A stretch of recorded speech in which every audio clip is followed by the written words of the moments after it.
Uy, happy birthday ulit ha. Grabe na busog ako sa handa nyo. Busog na busog ako sa Shanghai na tinipid sa giniling. Charot. Mars, nagdala pala ako ng plastic. Pakibalot na lang ng minuto tsaka ng lechon. Thank you.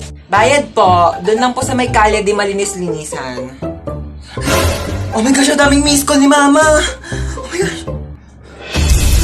Tulong. Diyos ko, lakas ng apoy. Nasaan na ba yung anak ko? Bakit hindi sumasagot? Diyos ko, lakas ng apoy. Paano ko ba ito papatigilin? Ah!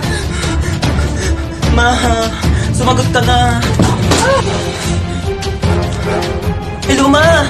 Ma, ano nangyayari dyan? Lumaban ka! Lumaban ka! Lumaban ka! Mama, ano nangyayari? Lumaban ka!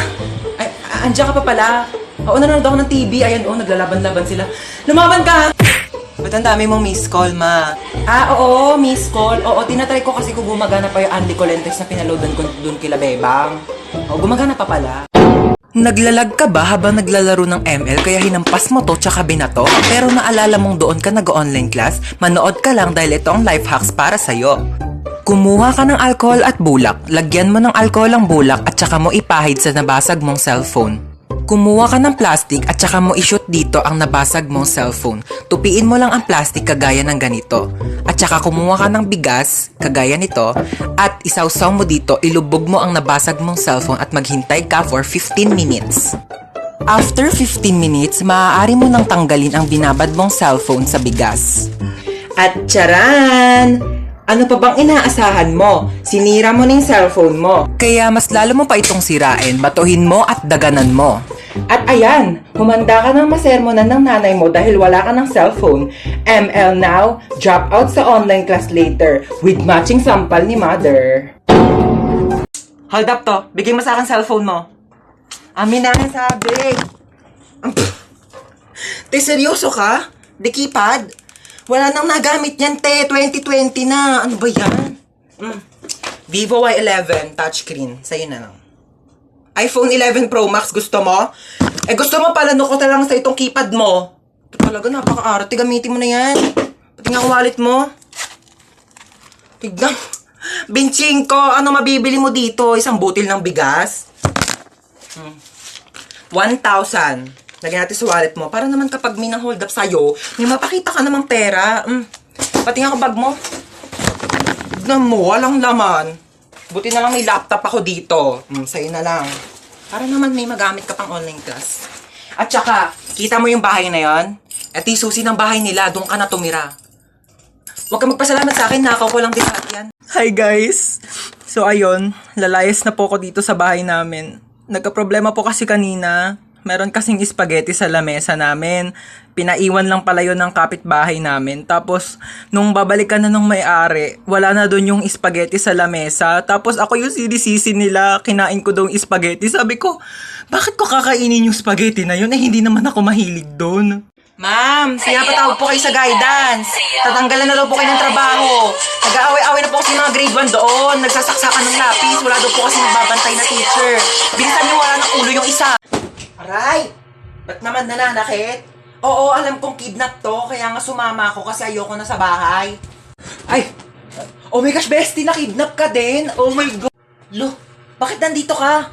Kinidnap nyo rin to? Anong makukuha nyo dyan? Wala namang utak yan. Lo, kala mo siya may atay eh. Inenta mo na nga yung atay mo para makapunta ka sa concert ni Billie Eilish eh. Tapos na nandun ka na, sabi mo, Billie Crawford, I love you! Ano ka, nasa Showtime? Bakit nandyan yung crush ko? Kinidnap nyo rin yan? Anong makukuha nyo dyan? Wala namang puso yan. Hindi yan marunong mag-crush ba? Shh! Huwag nga kayong maingay. Ala, hindi ko pala nadala yung tupis ko. Baka magpa-pool party. Lo, di ka kasama. Mangingitim yung tubig sa dami ng libag mo. Mag-business na lang tayo doon. Magbenta tayo ng liver aid para healthy yung mga atay bago ibenta ng mga sindikato. Manahimik na kayo kung gusto niyo pang mabuhay. Naku kuya, mamamatay na rin ako sa lakas ng putok ng katabi ko. Magpabango ka nga. Takas na tayo. Ayoko, baka magising pa yan, lagot tayo. O sige, maiwan ka dito. Wait lang, sige na nga. Nakakatakot naman dito, ang dilim. Nahiya naman yung kilikili mo, te. Mas madilim pa nga dyan eh, tara na. Hold up to.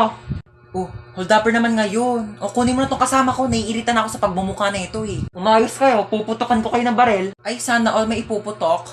Sana all ka dyan. Ang lakas nga ng putok mo eh. Nahiya na yung Bulkang Taal sa'yo. Yung Bulkang Taal nga nanahimik na yung kilikili mo. Nanlalaban pa din eh. Kami na yung cellphone mo. Hala, yung cellphone mo, te! Hayaan mo siya. Installment lang naman sa home credit yun. Tsaka di pa yung bayad. Uy, may dadaan na sasakyan! Kuya, pasakay kami! Uy, kuya, thank you ha. Alam mo ba, tumakas lang kami sa kidnapper at saka may nakasalubong pa kaming hold-upper. Teka, parang familiar yung upuan ko. Oh, andito rin yung mga kasama nating nakidnap. Nakatakas din kayo? Hi guys, welcome back. Ay, hello po. Welcome po sa repair shop. Ano po sira niyang cellphone nyo? Naglolo ko yung messenger. Patingin nga po ako ng cellphone nyo. Parang wala naman po ako nakikitang problema dito sa messenger nyo. Parang ikaw po yung may problema. Ayaw kaya nilang ka-chat? Tagal mo break time, nagugutom na ako. Hello po, ano po sira ng cellphone nyo? Pinakailaman ng anak nyo, naging Korean yung language. Hindi nyo alam kung paano ibalik. Anong brand nito? Oppo. Oppa na siya ngayon. Ito lang yan, madam. Ayan o. Pindutin mo yung settings, tapos hanapin mo yung airplane mode. Pag nakita mo na yung airplane, pindutin mo yan, sakyan nyo yan, lumipad kayo papuntang Korea. Doon kayo magpaturo. Di ako Korean. Isa pa. Ay, anong sira na cellphone mo? Naghahang. Nako, madali lang yan.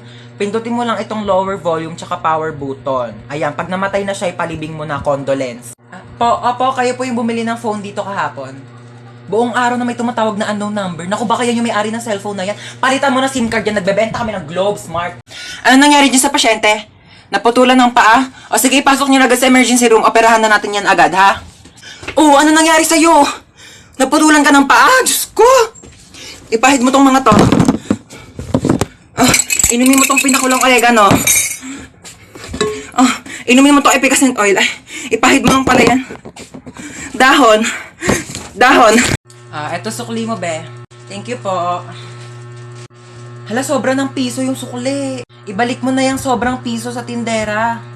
Naku, wag mo nang ibalik yan. Piso na lang naman na yan. Ibabalik mo pa. Alam mo, kahit piso lang yan, malaking bagay na yan sa tindera. Kaya ibalik mo na. Alam mo, kahit saan ka pumunta, may mapupulot kang piso sa daan. Tsaka huwag kang magmalinis. Kala mo naman, hindi ka kumupit ng piso sa nanay mo pag tulog. Okay lang, at least piso lang yung kinupit ko. Ikaw nga, nagnakaw ka ng 1,000,000 sa bangko para mabili mo si Dua Lipa. Tapos yung dumating sa'yo, si Berta ng Pepito Manaloto. Shh! Manahimik na kayong dalawa. Nakapag-desisyon na ako.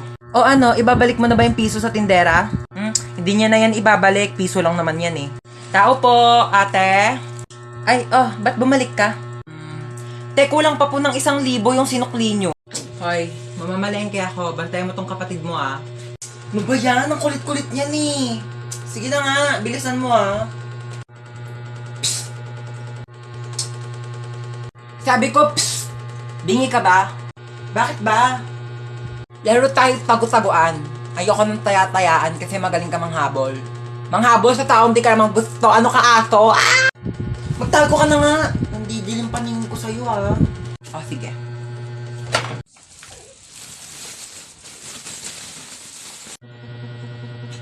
Tao po. Ano po yon? Kunin ko lang yung basura nyo. Sige po. Eto po, medyo mabigat. Ang bigat nga. Salamat. Kuya.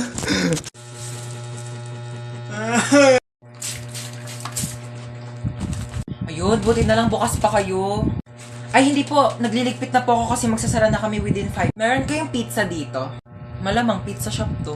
Magsasara na po kami maya-maya, kaya nga po nagliligpit na ako. Tsaka wala na rin po kasi kaming paninda. Ha? Ba't nakalagay doon? 9 PM pa yung closing nyo. Gusto nyo subukan kayo sa manager nyo, ayaw nyo mag-entertain ng customer. 9 PM nga closing namin, kaya nga nagliligpit na kami. 9 PM closing nyo. 8:59 pa lang. Customer is always right. O sige, pero wala na kaming mainit na pizza kasi nilagay na namin sa ref kasi nga pauwi na nga kami. So ano, yung customer yung mag-a-adjust, papakainin mo ko ng tira-tira. Lutuan mo ko ng bagong pizza, gusto ko yung mainit. Ngayon na.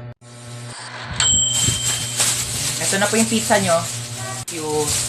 Ba't walang drinks? Di ba matik na yun? Di ba kayo tinuruan ng manager nyo? Siyempre pag may solid, may liquid. Gusto mo gawin kitang gas para kompleto na solid liquid gas, papakulan kitang gas na mag-evaporate ka. Hoy, magpaliwanag ka nga sa akin. Tumawag yung teacher mo, nagsi-cellphone ka daw habang nasa klase. Sino ka-text mo? Seryoso ka? Tinatanong pa ba yan? Ano, magpapalusot ka na naman? Huling-huli ka na nga? Eh malamang text ka ng text sa akin habang nasa school ako, tapos pag di kita re-replyan, tatadtarin mo ko ng call. Malamang may karapatan ako i-text yung anak ko para kamustahin yung lagay niya sa school. Hindi pa nga ako nakakaalis ng bahay, nagte-text ka na tapos di pa ako nakakarating ng school, may text ka na agad. Huwag kang lumayo sa usapan, bakit ka nagse-cellphone sa klase? Eh kasi nga nagte-text ka, kaya re-replyan ko. Ganto na lang, di na lang ako magdadala ng cellphone para di na magsabi yung teacher na nagse-cellphone ako sa klase. Di ka magdadala ng cellphone mo, para ano? Para di kita makontak? Tapos ano, magagawa mo na lahat ng gusto mo, magiinuman kayo ng mga kaibigan mo? Sumugot ka! Eh di, magdadala na lang ako ng cellphone, pero wag ka na lang mag-text habang nasa klase ako para di ako sabihan ng teacher na nagse-cellphone sa klase. So ano, tinatanggalan mo na ako ng karapatan maging nanay mo? Hindi na kita pwedeng kontakin, ha? Sinisigawan mo na ako, sinasagot-sagot mo na ako. Ite-text ko na lang sa'yo! Wala, nakalimutan ko kunin yung buy one take one na shampoo doon. Dito ka lang ha, babalik ako agad. Alam mo, huwag ka na umalis. Wala akong pambayad niyan. Ano ka ba? Saglit lang ako. Tsaka tingnan mo haba pa ng pila, oh, ha? Sige na. Ah.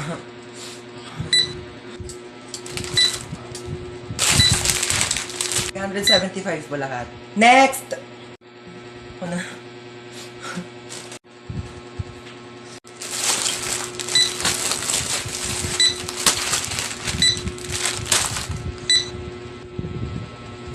Ma.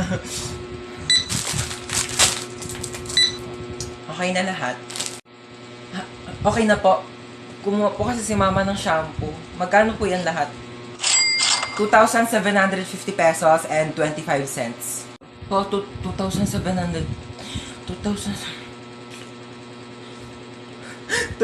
cents lang po meron ako. Es rappelt im Karton, es rappelt im Karton. Oh my gosh,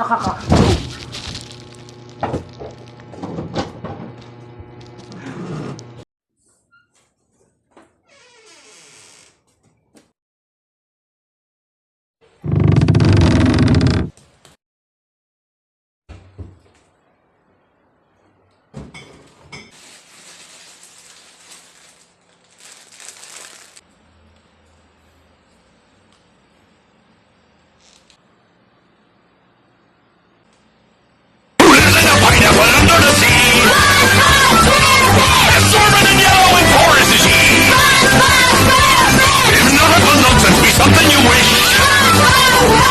Then drop on the deck and blow like a fish. Ready? SpongeBob SquarePants. SpongeBob SquarePants. SpongeBob SquarePants. galit ako. Nagla-live ako kanina. Tapos ayan, naka-ponytail ako. Tapos may nag-comment, mukha daw akong Shih Tzu. Pag maganda, pag pogi, naka-ponytail, hala ang cute, hala bagay sa'yo.